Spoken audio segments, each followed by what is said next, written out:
Hello and welcome. You're watching To The Point.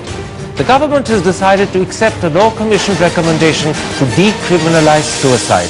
Whilst many or most approve of this decision, there are those who disagree, whilst others continue to see suicide as a sin. So in part 2 we discuss, has the time come for modern India to comprehensively change the way it views suicide? But first, in part 1, are Indian industrialists becoming disenchanted with the Modi government's attitude to economic reform? The lead front page story in yesterday's Economic Times said that at a closed-door CII meeting, top industrialists expressed concern. They feel the government is not being bold. So tonight we ask, is that the case? How widespread is this concern? And why is the government moving slowly? That's the first discussion tonight.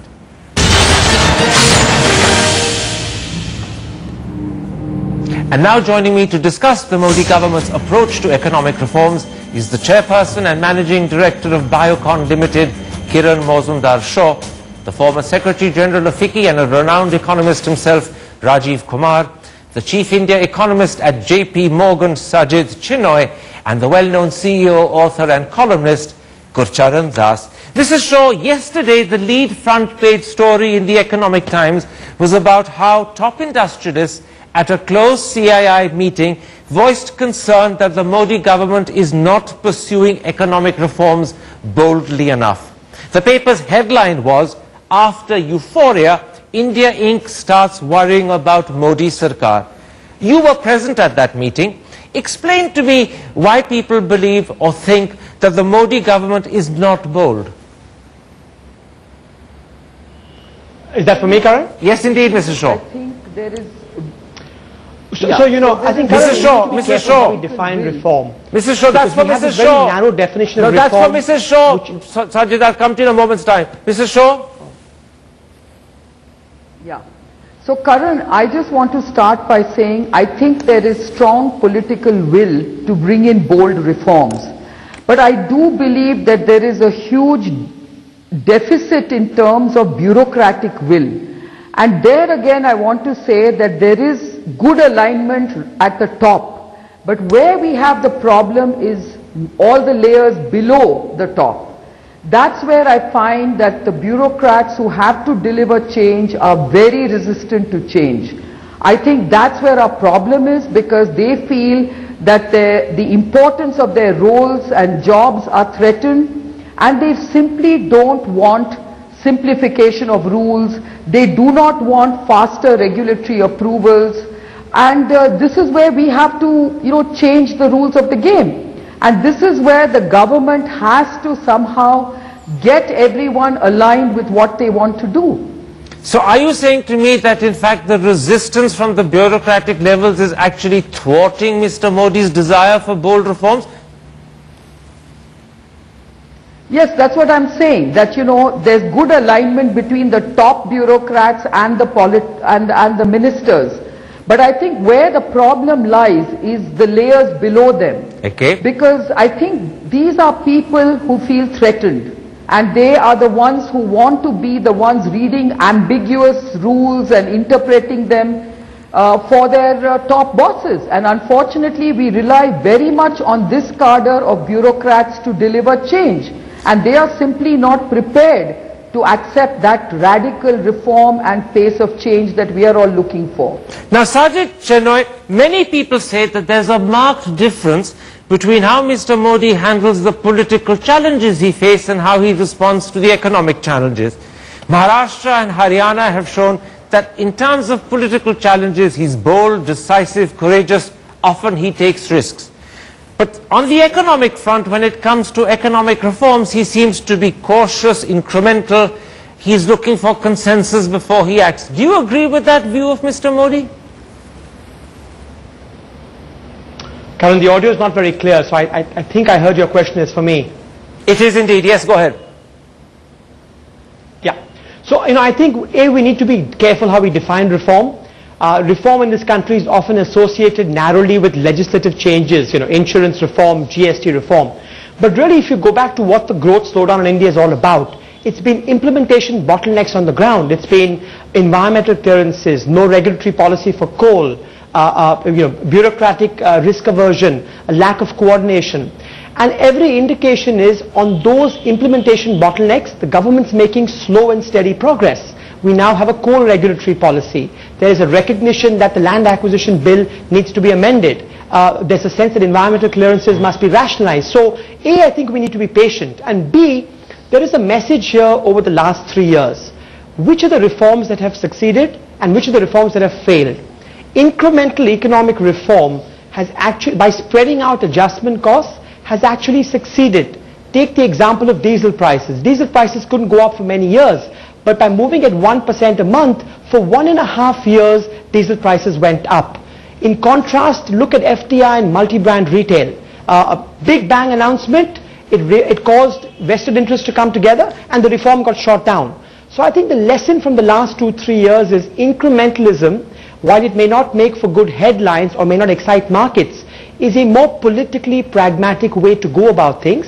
And the last point I'll make is all of what we're talking about now, are the next generation of reforms. It's labor, it's land, it's energy pricing, which are on the concurrent list of the Constitution, which require a lot of cooperation from the states and therefore are not amenable to big policy changes at the center. This is going to be a long, hard slog. The government's made a good start. I think we just need to be patient.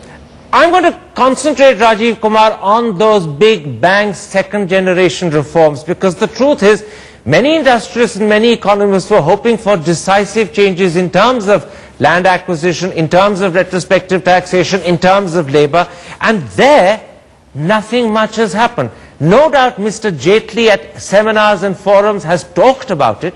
No doubt he said it will happen, but he hasn't set a deadline, and he doesn't seem to indicate whether this will happen quickly or not. What is holding the government back? Because clearly they know industry wants it, economists want it. What's holding the government back? Karan, what's holding the government back are three things. One, as Mr. Modi himself said, he has inherited a broken governance system, and he has to get that right. He has to set that right. Turf wars, interministerial lack of coordination, etc. The second thing that is holding him back is within his own party, within his own parivar, he's got people, he's got groups which are not clear about the direction of reforms, which quite actively oppose reforms very often, and they would try to do Swadeshi. They're not clear about FDI, and so on and so forth. And the third thing is that a lot of these reforms, a lot of these steps will have to be taken by the state governments. For example, the GST. He can't go ahead with the GST unless the states are on board. So those are the things that are holding him back. But what I wanted to say is that this government also would not like to cede space to the opposition for a populist-based opposition in the field. Now, there used to be an understanding that some reforms can be done up front, because by the time the next political election comes along, you are sort of home and dry. But our electoral cycle has now become such, with the state elections, etc., that no government would want to cede that political space.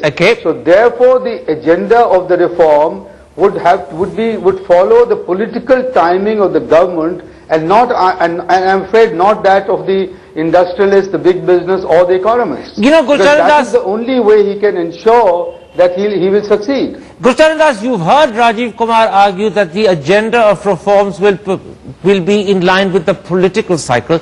That may make sense to a domestic audience, and we in India may understand the political compulsions either of the Sangh Parivar not liking the reforms, or of constant elections not permitting Mr. Modi to be bold. But how do foreign investors view this? You're in touch with them very often. Are they understanding of this? Or are they becoming impatient because they expected quick change? 6 months have passed and they don't see it happening. Well, I don't think there's such a great difference between the perceptions of the two. Modi, we have to remember, is not an ideological reformer in the mold of Margaret Thatcher. He's more of what I call a modernizer, like the East Asian leaders, and so he's a pragmatic reformer. And he said that if you're going to be around for 10 years, you don't want the unions out in the streets in the first 6 months.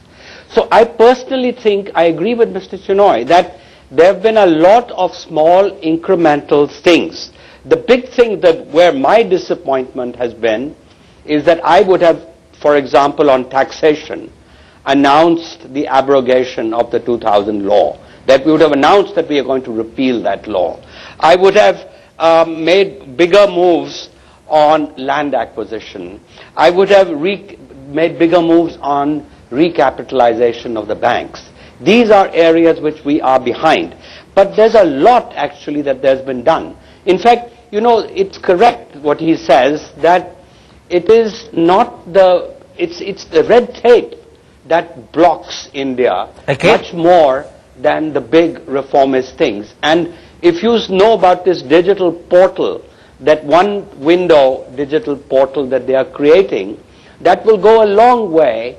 And if they succeed, I think India's rank, you know, the way to judge Modi's performance will be if India's rank does improve on the ease of doing business. That will be the single biggest contribution. Kiran Mazumdar Shaw, I want to take up this argument made in a sense both by Rajiv Kumar and Gurcharan Das, that Mr. Modi must go incrementally, either because the constant election cycle and the opposition from within the Sangh Parivar won't let him move faster, or as Gurcharan Das said, he has to go slowly because he doesn't want the unions out on the streets. The opposite view, and that's the one I want to put to you, is that when a government has 282, and for the first time in 30 years a clear majority on its own, it has enormous political capital. That capital can be used in the early stages to push difficult reforms. But if you don't use it, A, it simply gets frittered away with time, and B, unexpected problems start to hit you. And already in the last 2 weeks, this government has been seriously hit, first by Sadhavi saying stupid things, and now by the Sangh Parivar launching conversion campaigns that are going to infuriate the opposition.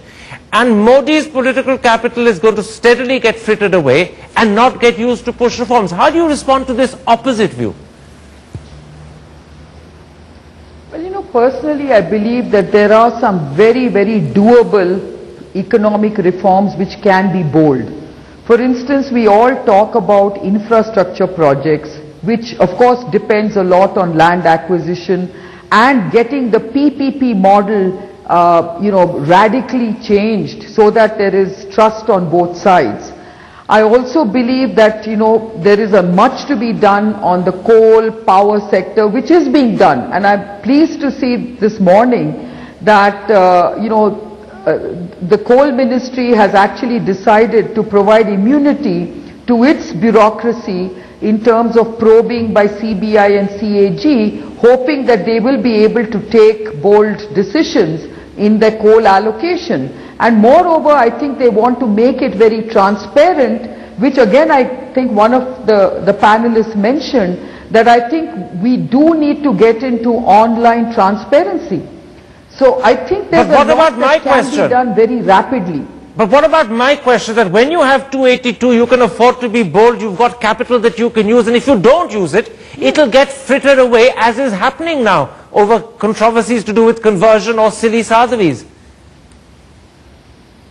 No, I agree with you, Karan. I think we do need to take some bold reforms which won't be what they call politically incorrect, like someone was suggesting that if you suddenly go into big bang kind of labor reforms and finds the unions out on the streets, you don't want to tackle it that way. But then on the other hand, there are investment reforms that you can actually speed up, which is not being done at the speed it should. I think you have to basically take up that point for me, Rajiv Kumar. There are many other things that could happen that will not get the unions out on the streets. Your great concern is that Mr. Modi doesn't want political backlashes, but there's a lot he can do that won't invite a backlash, and even that isn't happening.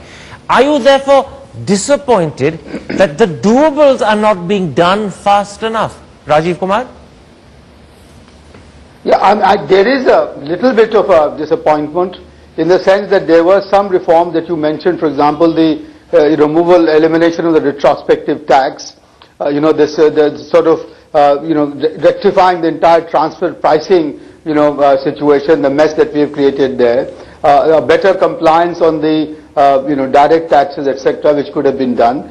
But let's also remember, Karan, that any reform that you want to do takes a lot of preparation. Now, for example, I know that in the Department of Industrial Policies and Promotion, there's a huge amount of work that is going on now to try and reduce the number of licenses and clearances, create a single window, improve the business environment. But that will take time before it can be rolled out. So I think the impatience that is shown very often by the big business and some economists who sometimes are those who are stationed abroad, so they are not maybe sometimes in sync with what's happening on the ground, is because the actual situation, the interplay of the politics, social and economics, which is what India is all about, is not understood as well, and therefore the capability of the system to undertake these reforms is, I believe, a more complex issue to understand than simply talking about why not do the executive action and why not move faster. Sajid Chinoy, I want to put that particular answer that you've heard from Rajiv Kumar to you. He's saying that there's a particular interplay of society, of economics, of politics, and that inhibits reform happening quickly. But that to me suggests that Mr. Modi is a prisoner of a system that won't let him move fast. But we elected him to change the system and break it. If he is not going to break the system and take risks to break the system, but only respond to the extent the system would let him, then he becomes as much a prisoner as UPA was, and all he's doing that's better than UPA is faster decision, quicker implementation. That's not what people elected him for. Surely that's where people will feel disappointed, won't they, Sajid Chinoy? Karan, I think the people who are disappointed are simply disappointed because they're a victim of their own expectations. A couple of things. I think, let's not downplay the efficacy of implementation bottlenecks. We've done a lot of empirical work. Almost 45% of India's GDP slowdown in the last 5 years is because of these bottlenecks on the ground. So if your focus is to jumpstart growth in the next 6 or 8 quarters, it's not going to happen by passing an insurance bill in Parliament or a GST bill that's going to have an impact after 5 years. It's the bread and butter of how the public sector interacts with the private sector.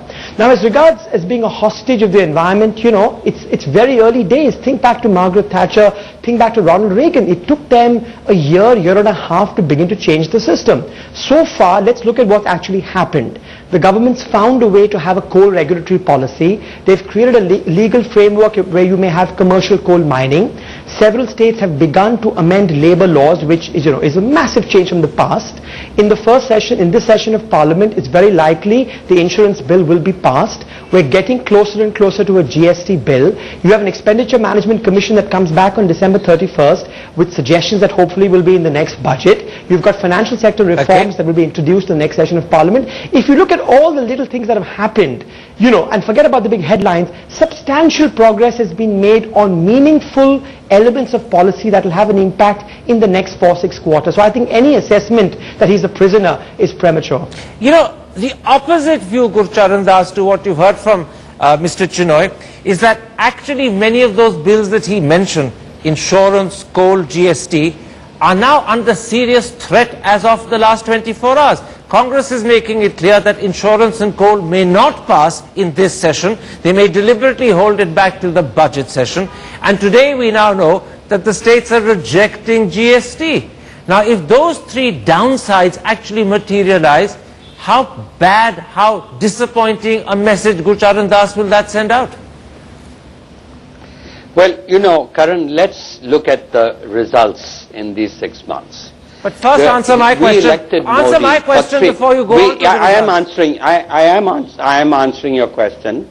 We elected Modi for 3 reasons. We elected him to control inflation. We elected him to bring back jobs. We elected him to stop corruption. Now, maybe he's lucky, but the country has controlled inflation.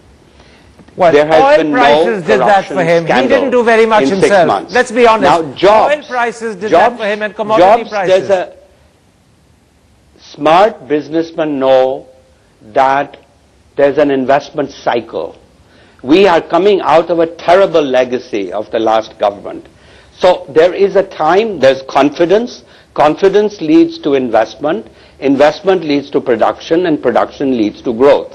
and jobs. Can I stop you? Can I stop you? One because can't the be Economic impatient. Times article actually began by saying that many of the industrialists who met behind closed doors at CII were actually not thinking of investing and worried about the situation in India. Are you saying that that report, based on a whole lot of CII top industrialists, is fallacious? Because you're taking a very different line. No, I don't think it's fallacious. Yes, I don't think the report is fallacious. I think those people really are getting unnecessarily impatient. There is a business cycle, and smart people know that. Okay. The ones in that room maybe were not that smart. Well, I think that's unfair because Kiran Shaw was one of those. Kiran Shaw, I want to go back to you. The Economic Times article quotes GVK Power and Infrastructure Vice Chairman Sanjay Reddy to say that euphoria and hope is waning. Was that a commonly shared sentiment at that meeting? Because you were there. No, I don't think that was shared as an ethos across the room, because there may be certain sectors. But I think what is important for us is to understand that Mr. Modi is as impatient as we are to see change. And I think we need to, of course, give him maybe a little more time, but I worry about the fact that unless we really get a buy-in from all levels of the bureaucracy to drive change, we will again see very small incremental reforms. Now, for instance, if we really go by what Prime Minister Modi is saying, just 1 minute. If we go by, I want to interrupt. Can I just say one thing? Let me put this to you. You're saying that unless we get a buy-in from the bureaucracy, we won't see big, meaningful change. But this is a Prime Minister who has no problem asking bureaucrats to speak directly to him, to email him directly. He has no problem getting bureaucrats to turn up to work on time. How come he can't get lower level bureaucrats to do what he wants? How come they become an obstacle to the change he believes is critical for the economy? Does it really work? Well, as we all know, Karan, there is a kind of a multi-layered system that we have to deal with. And I think I mentioned to you that while the top bureaucrats are well aligned with the Prime Minister's vision, that has not percolated down the system. Now, for instance, if we talk about simplification of rules, if we talk about doing away with a number of unnecessary regulations, if we talk about expeditious regulatory approvals, now I think this requires a complete rewriting of our current acts and rules and regulations. Okay. It's going to take time. How are we going to deal with that? So I think you need the lower bureaucrats to be dealing with that, and they are simply resisting change. So we need to do something very, very radical. Maybe we need to outsource some of this work to expedite this whole rewriting of all the acts. Rajiv Kumar, I want to come back to what is coming through as a common theme from both Mrs. Shaw and you, and partly at least from Gurcharan Das, that Mr. Modi is unable to break free of the compulsions of either the political cycle or, as you put it, the opposition from within the Sangh Parivar, or as Mrs. Shaw put it, the opposition or the resistance of lower level bureaucrats. And the impression you get is that here's a man who knows that reform is needed. He knows that without those critical second generation reforms, 8% growth won't happen. And yet he's helpless against the bottlenecks of either his own Parivar or lower level bureaucrats or the political cycle. And it seems as if he's a man who knows what's needed but can't act. Yeah, Karan, I think you are absolutely right. He knows what he needs, but he's trying to find his way forward in the system that he's got into, and he's coming to Delhi, in some sense for the first time. And I think there are two things that he's going to do, which is one, that he will have to make a case for reform. I think he's very clear, but he's understood that he has to sell these reforms to the public. For example, the insurance bill, if it is blocked by the Congress, Mr. Modi would do well to take it up in his Mann Ki Baat program and tell the people how what the Congress has done is not good for the country. And that is the first step that he needs to take. it is to get the people to support him for the reform agenda, which has never been done in the past in this country. The second, I think he will realize very soon that the bureaucracy is rather deficit in talent.